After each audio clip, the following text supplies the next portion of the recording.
The smartphone industries are changing so frequently and on weekly basis. We can say that each and every day there are so many devices which are coming in the market continuously. After the great success of Lyco La 1S, Lyco comes with its new budget phone, that is Lyco La 2 in the market, but there is already a competitor in the budget segment, which is Xiaomi Redmi Note 3. But Xiaomi has already released their new successor, which is Redmi Note 4. Now the question arises that LE2 versus Redmi Note 4, which one is best, which phone you should buy. So let's find it out.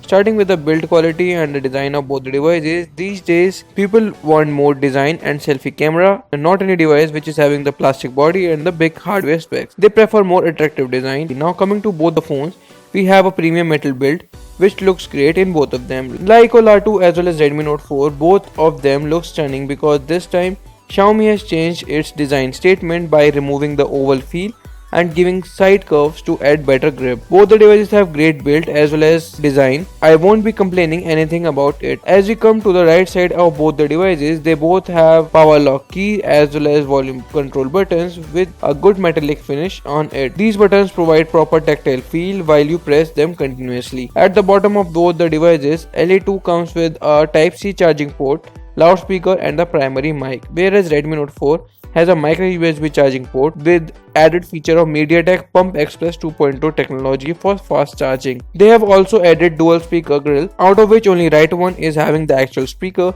whereas the left one is having the mic in it. But still L2 takes the lead as you get the ability of super fast charging using USB Type-C port, as well as you can listen high quality lossless audio from the USB Type-C port, as it is also supports CDLA technology. We can argue a lot on it because CDLA may be a drawback for some of the users because we cannot charge the device at the same time we are listening the favorite music via same port. LE2 has a dual SIM tray on the left side. Yes, it is not having any hybrid SIM tray. You cannot add any SD card in it. But whereas in Redmi Note 4, you are getting a hybrid SIM tray in which you can add 2 SIMs or 1 SIM plus SD card up to 256 GB, which means you will never going to run out of memory. So here we have the clear winner, which is Redmi Note 4 because of its expandable storage capacity. Now when we see the top of both the phones, you may find something missing in LE2, which is 3.5 audio jack, which is not there because it is loaded with CDLA technology using USB Type-C port. Other than this, both the phones come with IR Blaster on the top of it, which works fine, but on LE2 it is much easier to connect because of its universal remote app. But when we come to Redmi Note 4 remote, there is so many devices which are preloaded in application, but still there are many devices which we cannot find in the application, due to which we cannot control some of those devices using the Redmi Note 4.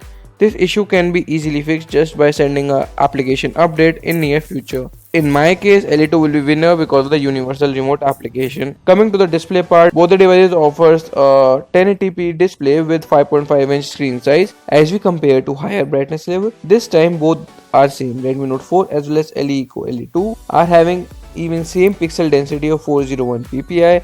As per my views, I won't find any difference between the display quality and colors on both the phones. They both has deep blacks and gray colors, which will make watching movies and playing games a nice experience. Viewing angles of both the devices are seems to be same because I was unable to find any difference while watching movies and playing games on it. Coming to the performance and speed test, the performance of any smartphone depends on the processor. The LE2 is powered by Qualcomm Snapdragon 652 processor, whereas Redmi Note 4 comes with Helio X20, which is a first of its deca-core processor in the market. In the case of performance, LE2 and Redmi Note 4 performs hand in hand with no difference, but the real performance and speed depends on the OS. Xiaomi MIUI 8 is very smooth and fast in terms of memory management and optimization, whereas Lyco is working hard on their EUI to be the best in the market. They are giving additional services which they are calling the La membership worth rupees 4900 for free, in which you can watch premium movies, live TV shows for free. But still, Redmi Note 4 and its MIUI 8 has some awesome features and make it attract towards it, and we have already made a separate video on it, so do check it out and the links are given down below. This time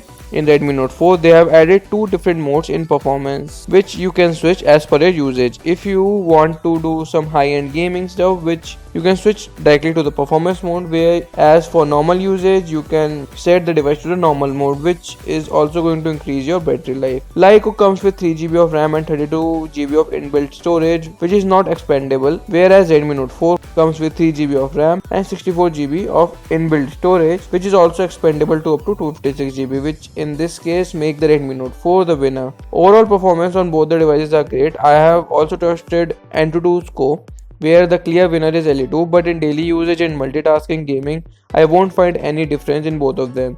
They both can handle any high-end stuff with no lag in the performance. Starting with the camera part, Laico here comes with 16 megapixel rear camera, whereas Redmi Note 4 this time has 13 megapixel rear camera, and both of them shots really good images in different lighting conditions. But this time Redmi Note 4 back camera is slightly better compared to LE2. Colors, bokeh effect, saturation, all are much better on Redmi Note 4. Even the camera application of Redmi Note 4 is much better.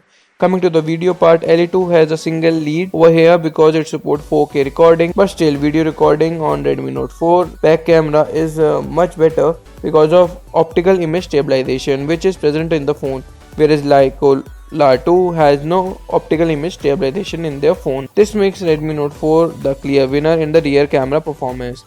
As we move to front camera, LE2 has 8 megapixel camera, whereas Redmi Note 4 is having 5 megapixel camera. But when we compare Redmi Note 4 front camera with Laico front camera, LE2 is clear winner over. Laico has better front facing camera clarity. So now it's your chance which one to go, better selfie camera or better back camera. Coming to another part, which is the battery compartment. Before we end the comparison, Redmi Note 4 offers 4100 mAh capacity battery, whereas LE2 offers only 3000 mAh capacity, which is relatively quite lower than we compare to Redmi Note 4. Redmi Note 4 has bigger battery, but other than this, you will get a fast charging support in LE2 using USB Type-C port. But still, comparing the battery life of both the phones, Redmi Note 4 is the clear winner. Coming to the final verdict, according to me, as per my views, both the devices are great. Both has some of the pros and some of the cons. Like Redmi Note 4 has better rear camera, whereas the LE2 has better front facing camera. Redmi Note 4 is better in battery life, whereas LE2 is having the fast charging. So do let me know what are your views about both the devices and which will you prefer and why while choosing any one of them. So that's it for the video, guys. Thanks for watching. If you want to see more of this stuff, be sure to hit the like button and do comment and subscribe. You can also follow me on Twitter and make sure to check out my other YouTube videos. So see you guys in my next video. Till then, see you and keep rocking.